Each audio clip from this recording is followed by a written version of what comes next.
Hi, room 203. I'm going to read another chapter from Matilda. And again, this chapter is called Bruce, Bogtrotter, and the Cake. How can she get away with it? Lavender said to Matilda. Surely the children will go home and tell their mothers and fathers. I know my father would raise a terrific stink if I ever told him that the head mistress had grabbed me by the hair and slung me over the playground fence. No, he wouldn't, Matilda said, and I'll tell you why. He simply wouldn't believe you. Of course he would. He wouldn't, Matilda said, and the reason is obvious. Your story would sound too ridiculous to be believed, and that is Trunchbull's greatest secret. What is? Lavender asked. Matilda said, never do anything by halves. If you want to get away with it, be outrageous. Go the whole hog. Make sure everything you do is so completely crazy that it's unbelievable. No parent is going to believe this pigtail story, and not in a million years. Mine wouldn't. They'd call me a liar. In that case, Lavender said, Amanda's mother isn't going to cut her pigtails off. No, she isn't, Matilda said, and Amanda will do it herself. You see if she doesn't. Do you think she's mad? Lavender asked. Who? The Trunchbull. No, I don't think she's mad, Matilda said, but she's very dangerous. And in this case, mad means like crazy. Being in this school is like being in a cage with a cobra. You have to be very fast on your feet. They got another example of how dangerous the headmistress could be on the very next day. During lunch, an announcement was made that the whole school would go into an assembly hall and be seated as soon as the meal was over. When all 250 or so boys and girls were settled down in the assembly, the Trunchbull marched onto the platform. None of the other teachers came in with her. She was carrying a riding crop on her right hand. And a riding crop is kind of like a little sort of a whip or something that gets horses to go and trot forward. She stood up there on the center stage in her green breeches with her legs apart and a riding crop in her hand, glaring at the sea of upturned faces before her. What's going to happen? Lavender whispered. I don't know, Matilda whispered back. The whole school waited for what was coming next. Bruce Bogtrotter, the Trunchbull barked suddenly. Where is Bruce Bogtrotter? A hand shot up among the seated children. Come on up here, the Trunchbull shouted, and look smart about it. And the 11-year-old boy, who was decidedly large and round, stood up and waddled briskly forward. He climbed up on the platform. Stand over there, the Trunchbull ordered, pointing. The boy stood on one side. He looked nervous. He knew very well he wasn't up there to be presented with any sort of prize. He was watching the headmistress with exceedingly wary eye, and he kept edging farther and farther away from her with little shuffles of his feet, rather like a rat might edge away from a terrier that is watching it from across the room. His plump, flabby face had turned gray with fearful apprehension. His stockings hung about his ankles. This clot, boomed headmistress, pointing to the riding crop at him like a raptor. This blockhead, this foul carbuncle, this poisonous pustule you see before you is none other than a disgusting criminal, a denizen among the underworld, a member of the mafia. Who, me? Bruce Bogtrotter said, looking genuinely puzzled. A thief, a crook, a pirate, a brigade, a rustler. Steady on, the boy said. I mean, dash it all, headmistress. Do you deny it, you miserable little gumboil? Do you plead not guilty? I don't know what you're talking about, the boy said, more puzzled than ever. I'll tell you what I'm talking about, you super-rating little blister, the Trunchbull shouted. Yesterday morning, during break, you sneaked like a serpent into the kitchen and stole a piece of my private chocolate cake from my tea tray. That tray has been prepared for me personally by the cook. It was my morning snack. And as for the cake, it was my own private stock. That was not for a boy cake. I don't think for 1 minute I'm going to eat that filth I give to you. That cake was made from real butter and real cream. And that robber bandit, that safecracker, that highwayman standing over there with the socks around his ankles, stole it and ate it. I never did, the boy exclaimed. Don't lie to me, Bogtrotter. The cook saw you. What's more, she saw you eating it. The Trunchbull paused to wipe a fleck of froth from her lips. Oh, here's a picture. And there's the boy getting pointed at. And there's another picture of Trunchbull and the boy. And when she spoke again, her voice was suddenly softer, quieter, more friendly, and she leaned toward the boy, smiling. You like my special chocolate cake, don't you, Bogtrotter? It's rich and delicious, isn't it, Bogtrotter? Very good, the boy mumbled. The words were out before he could stop himself. You're right, the Trunchbull said. It is very good. Therefore, I think you should congratulate the cook. When a gentleman has had a particularly good meal, Bogtrotter, he always sends his compliments to the chef. You didn't know that, did you, Bogtrotter? But those who inhabit the criminal underworld are not noted for their good manners. The boy remained silent. Cook! Come here, cook. Bogtrotter wishes to tell you how good your chocolate cake is. The cook, a tall, shriveled female who looked as though all her body juices had been dried out long ago in a hot oven, walked to the platform wearing a dirty white apron. Her entrance had clearly been arranged beforehand by the headmistress. Now then, Bogtrotter, the cook here, tell her what you think about her chocolate cake. It's very good, the boy mumbled. You could see he was now beginning to wonder what all this was leading up to. The only thing he knew for certain was that the law forbade the Trunchbull to hit him with the riding crop that she kept smacking against her thigh. That was some comfort, but not much, because Trunchbull was totally unpredictable. One never knew what she was going to do next. There you are, cook, the Trunchbull cried. Bogtrotter, he likes your cake. That's great. He adores it. Do you have any more of your cake you could give him? I do indeed, the cook said, and she seemed to have learnt her lines by heart. She had learned her lines by heart. There you go and get it. Bring a knife to cut it with. The cook disappeared. Almost at once she was back again, staggering under the weight of an enormous round chocolate cake on a china platter. There she is. I'm kind of concerned about what's going to happen next. It was covered with dark brown chocolate icing. And go ahead and put it on the table, the Trunchbull said. There was a small table center stage with a chair behind it. The cook placed the cake carefully on the table. Sit down, Bogtrotter. Sit there.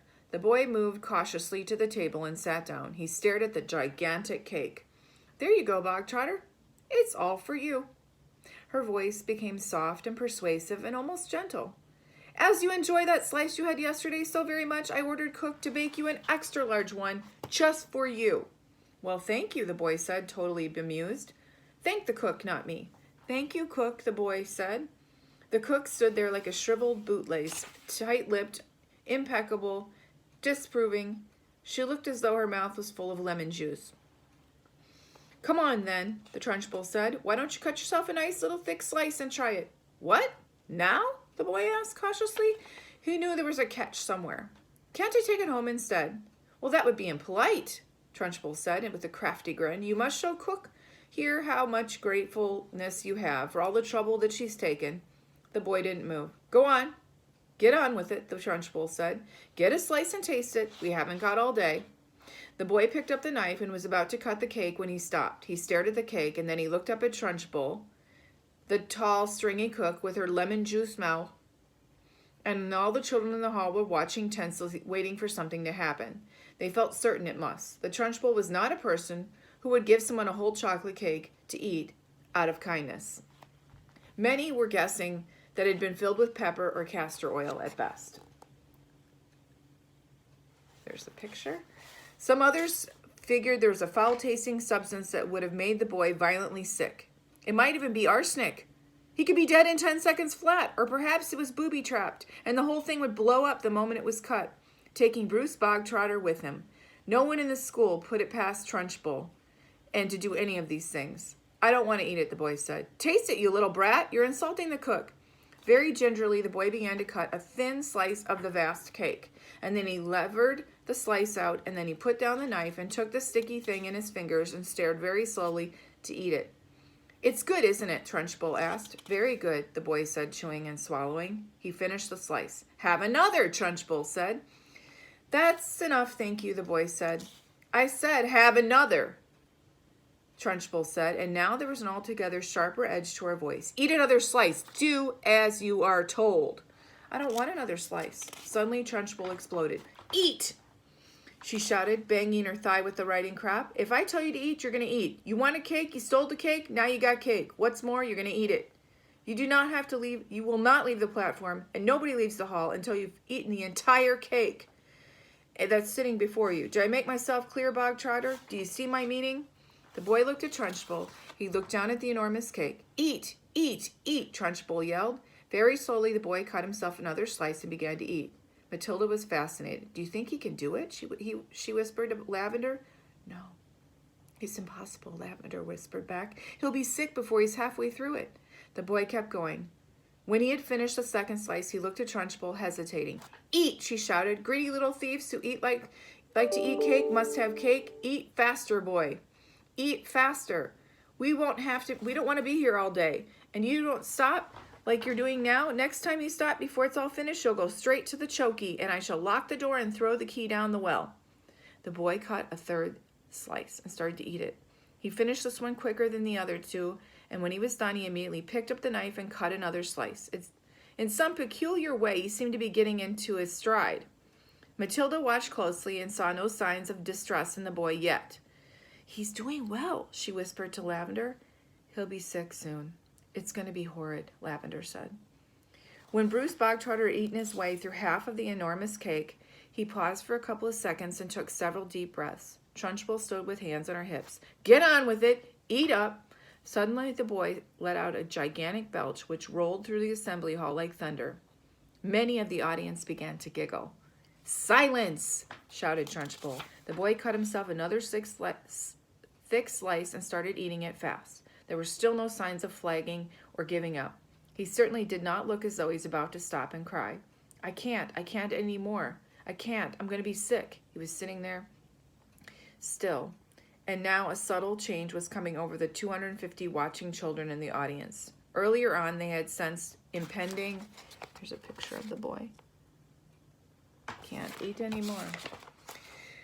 They were expecting an impending disaster. They had prepared themselves for an unpleasant scene in which the wretched boy, stuffed to the gills with chocolate cake, would have to surrender and beg for mercy, and then they would have watched the triumphant Trunchbull forcing him and still more cake into the mouth of the gasping boy. Not a bit of it. Bruce Bogtrotter was 3/4 of the way through and still going strong. One sensed that he was almost beginning to enjoy himself. He had a mountain to climb, and he was jolly well going to reach the top or die in attempt. What is more, he had now become very conscious of the audience and how they were all silently rooting for him. There was nothing less than a battle between him and the mighty Trunchbull. Suddenly someone shouted, "Come on, Brucey, you can make it!" The Trunchbull wheeled around and yelled, "Silence!" The audience watched intently. They were thoroughly caught up in the contest. They were longing to start cheering, but they didn't dare. "I think he's going to make it," Matilda whispered.